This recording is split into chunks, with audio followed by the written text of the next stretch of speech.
Not finding any progression or meaning in your job?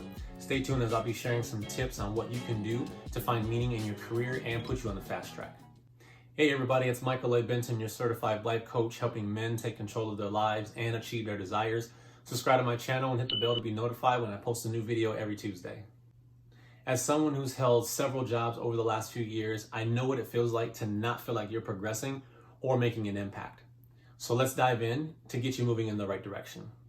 All right, so before I get into it, let me give you a little brief background about myself, because I know all too well about being in positions that aren't progressing and that make you feel like you're really not making an impact, at least one that you want.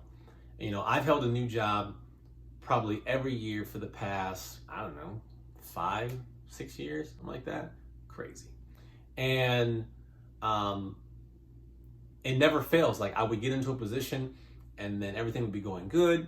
I'd be acclimating well, and then that 6-month mark come around and boom, it's like the walls were caving in.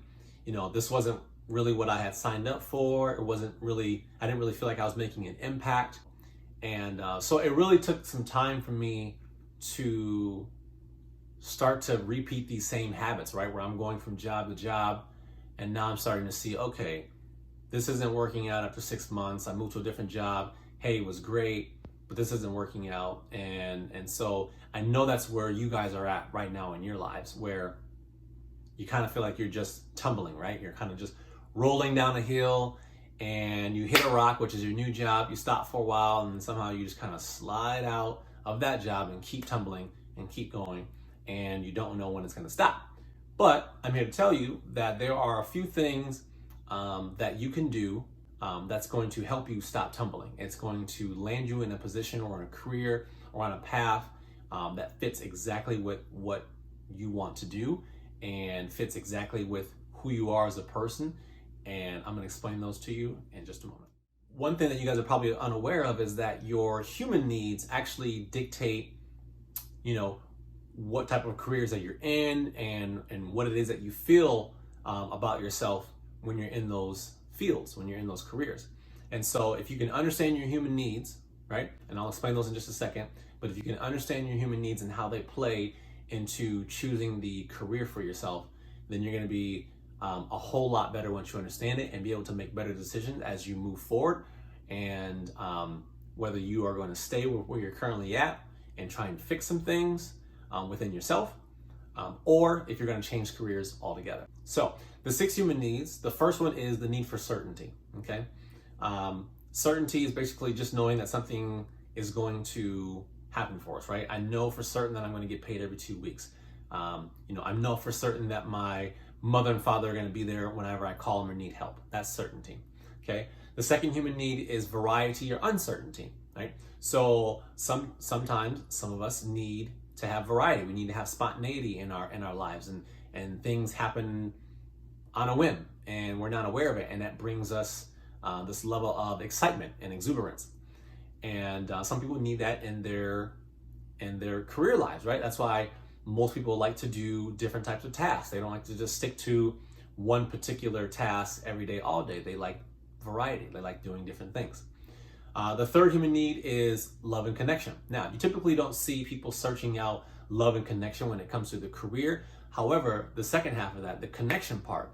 So if you're in a position where you're at a cubicle 24/7, and you really aren't having any type of interaction with anyone, but yet you feel that you would want more interaction, you actually, you want to interact with other people, but you just kind of feel stuck in that position, then you need to listen to your gut. That is telling you that, hey, you need to be in a position where there's a team atmosphere, right? And you're holding meetings, and maybe you are in a management position and you're able to move to different cubicles or put on different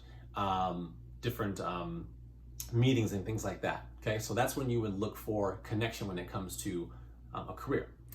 The fourth human need is significance, right? So this is, we need to feel empowered and liked and maybe in an authoritative role. And so again, if you understand, if you have a drive to being significant, right, being respected, then that's going to change whatever career that you're looking for, right? That's going to dictate the career that you are going to put yourself in. Now, these last two human needs are the needs for fulfillment. Okay, so we have the fifth one being growth. This is a need that we need to evolve as people, because the saying is if you're not growing, you're dying, right? So when we get into positions when it involves work, we either want to take on more tasks, we want to be promoted to higher positions as far as management or something like that. So that's growth. And the last human need is contribution. And contribution relates to meaning, right? And impact. And what are you doing to impact society? And what are you doing to impact the world? And contribution and growth, those were the two needs that were striking me the most. Those were the two needs that I was not fulfilling in any of the roles that I was in. And that just kind of grew and grew and grew until it was just, that was my main source. That was my main need. It wasn't to become a manager or to be significant. It wasn't to be in a connected environment and be with other people. Although I love working with the team, what drove me, what I really wanted to do was to grow as a human being and grow other people and to contribute in a way that it was so meaningful that I knew it had everlasting effects. And so if you can understand what needs drive you the most, which ones you care about the most, then that's going to help you make a decision later on in life or later down the road if you choose to move on and pursue something else, as to which areas you move into, right? So if it's going to be management, or if it's going to be something that's more of a team role, or if it's something that's going to be very impactful as far as a person or nature or anything like that.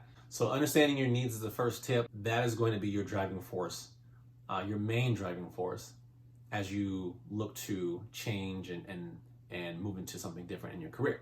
All right, moving on to tip number 2 is knowing your strengths. Now this one was a big one for me, because as you take on so many different roles and you're in your job for a while, you really lose sight of what your main strengths are, unless you're dealing with your main strengths every day. Typically you're just you learn the job that you're doing, you become very good at it, you know the ins and outs of that particular job. However, you lose sight of what is your natural abilities, what are you naturally good at, what did you come to the table before you started immerse yourself in this position. And so knowing your strengths is another way for you to get yourself out of a position that is making you feel stuck. It's making you feel like you're not progressing in any way, and that there isn't any true meaning in there for you. And what I did personally was I took a StrengthsFinder 2.0 is the website, and they also have a book, and I took their test, and basically it gives you like your top 25 strengths, and I took the top 5, and those are the ones that I really focus on, so that I knew when I made my decision to leave my last job, to kind of choose what it is my next career was going to be at that time, I knew what top 5 strengths I needed to implement or be able to use in order for me to be as fully effective as I wanted to be. So also I knew my needs, so I could compare my needs and my strengths together, and that creates like this bomb, right? And it kind of creates like this nucleus, right? This nucleus. Cohesiveness. With those two together, I was able to make a list of all the jobs that met my needs that I was trying to fulfill, as well as the strengths that I was really naturally good at. So those two things together, you kind of think naturally leads to the job that you want, right? Or the career that you're after, and gets you away from jobs that make you feel, again, like you're stuck and you're not progressing and there's no meaning and there's no purpose and all of that. So that's tip number 2. Hey, go ahead and comment below and tell me, why do you believe that you're stuck in your job?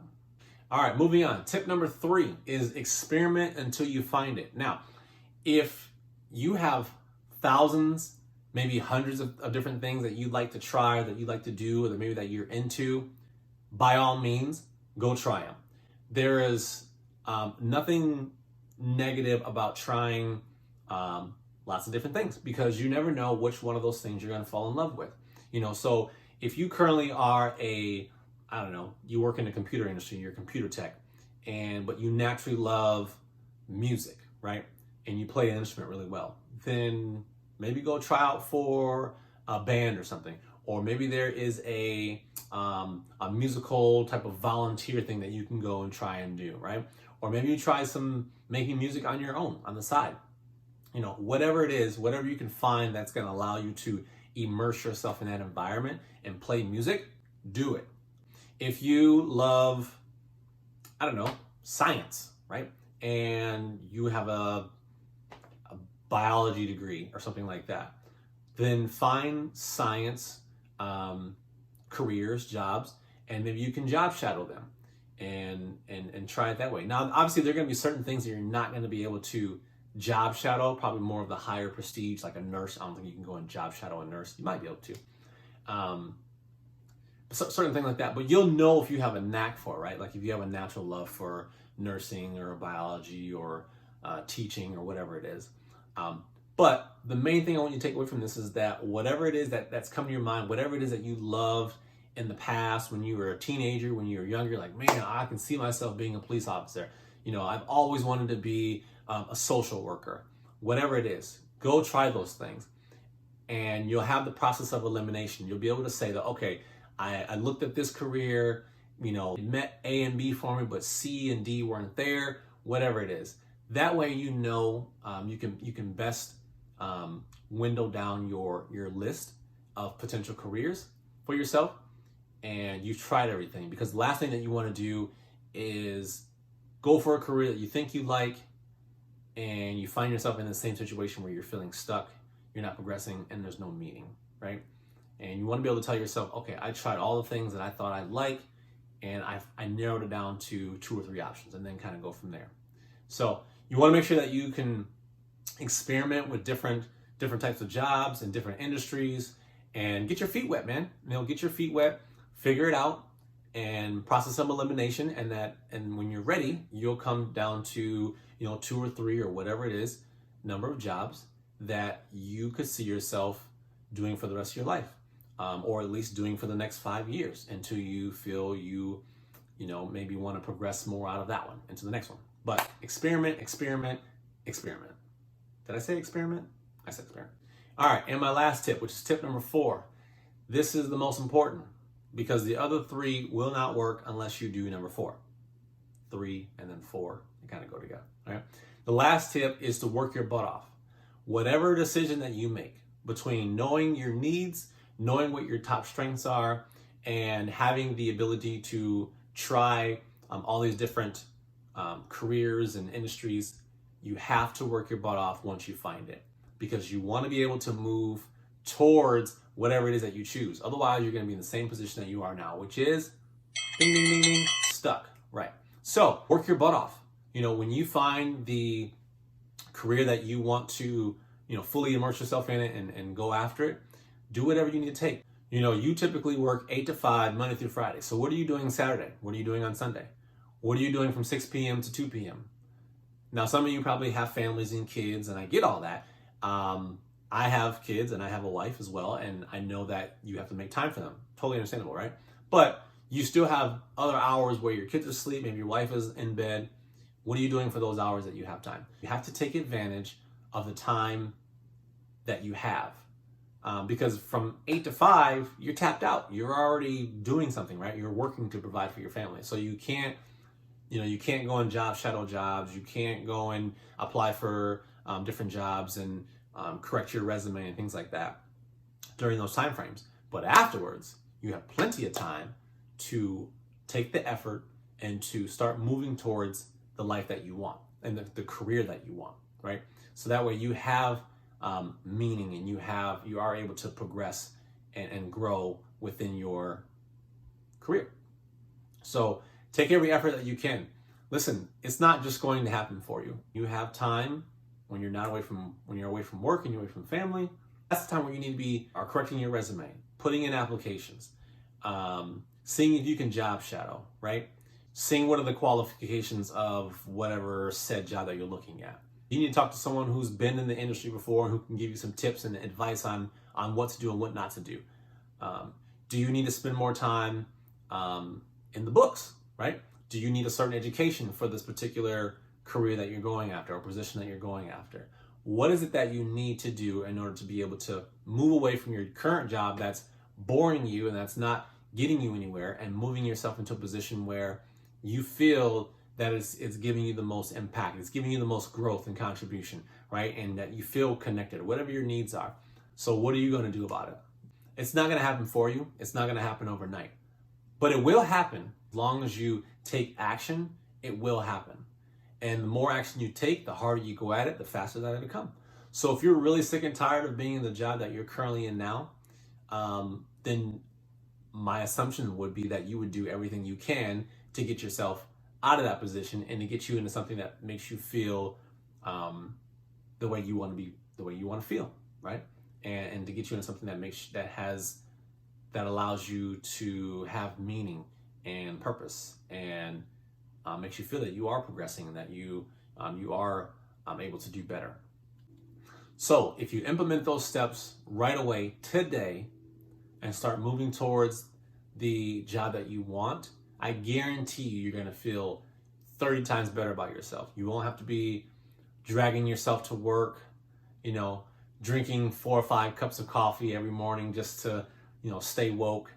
You'll feel, once you move into the position that you want or the career that you want, you're going to feel excited. You're going to feel exuberant. You're going to feel that passion, that spark run through you. You're going to want to get up early and go to work or wherever it is you're going, even if it's owning your own business. You're just going to feel more passionate about doing it. And that's going to create the meaning for you. Now, I hope that you can see, though you may feel stuck and that your job is not taking you places, you are in complete control of how things turn out for yourself. And just with a little bit of discovery of yourself and a lot of maximum effort, you can change the narrative, which is why I created the 4 phases to creating the life you want guide. This guide serves as a roadmap to fully understanding yourself, and you can find it in the description and the link below. Be sure to check out this next video to continue building on your mindset. If you like this video, hit the like button, subscribe, and share it with your friends. And until next time, we'll see you again.